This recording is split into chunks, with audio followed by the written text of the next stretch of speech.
नमस्कार. मी मोरेश्वर. हाय Maharashtra YouTube news चॅनलमध्ये आपलं स्वागत आहे. महाराष्ट्र विधिमंडळाचं अर्थसंकल्पीय अधिवेशन उद्यापासून मुंबईत सुरू होत आहे. महिनाभराचं हे अधिवेशन आहे. अर्थसंकल्पीय अधिवेशन आहे. 6 मार्च रोजी राज्याचे मुख्यमंत्री देवेंद्र फडणवीस महाराष्ट्राचं 26-27 2026-2027 वर्षाचं बजेट अर्थसंकल्प सादर करणार आहेत.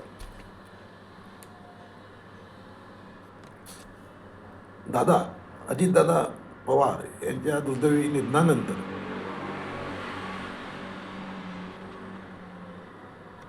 हे बजेट सादर करायची पाळी मुख्यमंत्र्यावर आली आहे.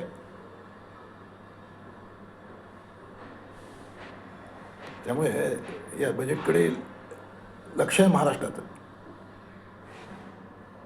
पण खरं लक्ष आहे हे वेगळंच आहे. अधिवेशन तसं वादळी वगैरे काही होणार नाही. उद्याचा पहिला दिवस आहे. पहिल्या दिवशी राज्यपालांचं अभिभाषण होईल. त्यानंतर अजितदादा पवार यांच्या दुःखद निधनाबद्दल शोकप्रस्ताव होईल. त्याच्यावर चर्चा होईल. विमान अपघातात अजितदादांचं निधन झालं होतं.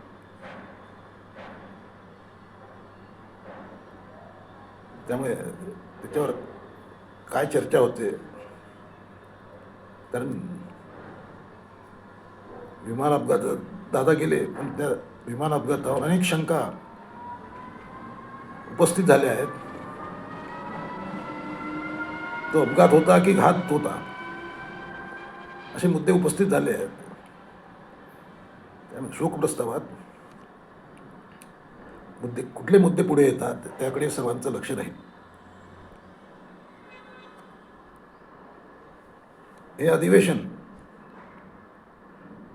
म्हणजे सत्ता पक्षाला तसं सोपं आहे. प्रचंड बहुमत आहे सत्ता पक्षाकडे. आणि गेल्या वर्षभरात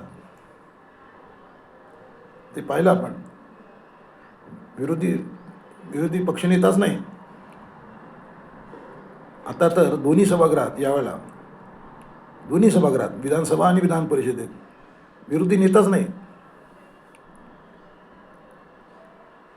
विरोधी नेता द्या अशी मागणी विरोधकांकडून झाली आहे. भास्कर जाधवांचं नावही पुढे गेलं होतं. पण विधानसभा अध्यक्ष राहुल नार्वेकर यांनी अद्याप काही निर्णय केलेला दिसत नाही. एकूणच प्रचंड बहुमत, त्या तुलनेत विरोधकांचे कमी संख्याबळ, यामुळे गेल्या वर्षभरातील तिन्ही अधिवेशनात सत्ताधाऱ्यांचा वरचष्मा होता. तरी प्रश्न विचारण्यावरून, लक्षवेधींच्या संख्येवरून विधानसभा अध्यक्ष राहुल नार्वेकर हे टीकेचे लक्ष झाले होते, टार्गेट झाले होते. प्रश्न विचारण्यासाठी पैसे घेतले जातात, या शिवसेना गटनेते भास्कर जाधव यांच्या आरोपामुळे खळबळ उडाली होती. आता हे पहिल्या दिवशी शोकप्रस्ताव आहे. दुसऱ्या दिवसानंतर हे सर्व वादळ सुरू होईल. या अधिवेशनात विरोधकांकडून अध्यक्ष राहुल नार्वेकर यांना घेरण्याची व्यूहरचना आखली गेली आहे. त्याची झलक आज दिसली. विरोधकांनी आज मुख्यमंत्र्यांच्या चहापानावर बहिष्कार टाकला.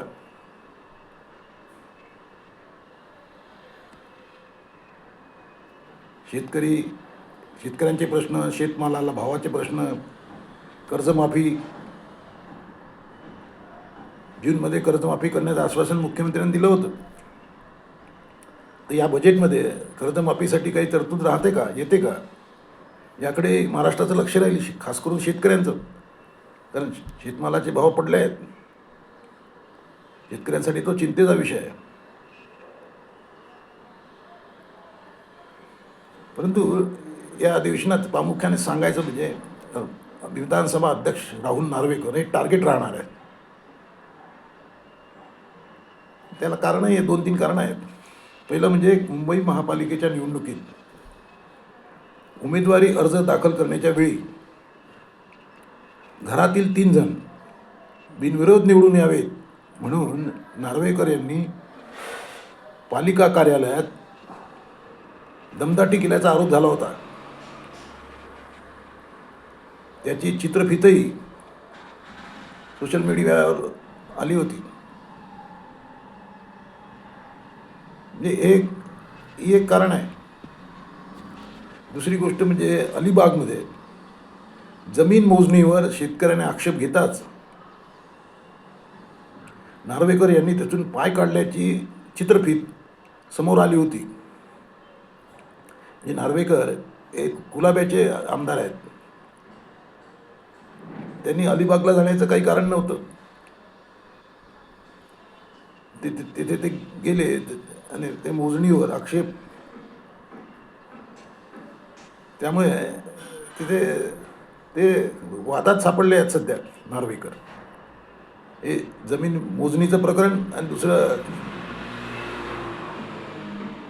पालिका कार्यालयात उपस्थित राहून दमदाटी करणं, हे 2 आरोप त्यांच्यावर आहेत. आता ते कसे समोर जातात ते पाहायचं आपण. या दोन्ही घटनांवरून नार्वेकर यांना विरोधक जाब विचारणार असं भास्कर जाधव यांनी आज सांगितलं आहे. विधानसभा अध्यक्षपदाचा आब नार्वेकर यांनी धुळीस मिळवला असा विरोधकांचा आरोप आहे. विरोधकांच्या पक्षनेतेपदाच्या प्रस्तावावर नार्वेकर यांनी वर्षभरात काही निर्णय केलेला नाही. यासाठी सुद्धा विरोधक नार्वेकरांना धारेवर धरतील. एकूणच या अधिवेशनात टार्गेट बजेटचं अधिवेशन असलं तरी टार्गेट नार्वेकर दिसत आहेत. त्या नार्वेकर या आरोपांना कसे सामोरे येतात ते पाहायचं. कॉमेंट करा. नमस्कार.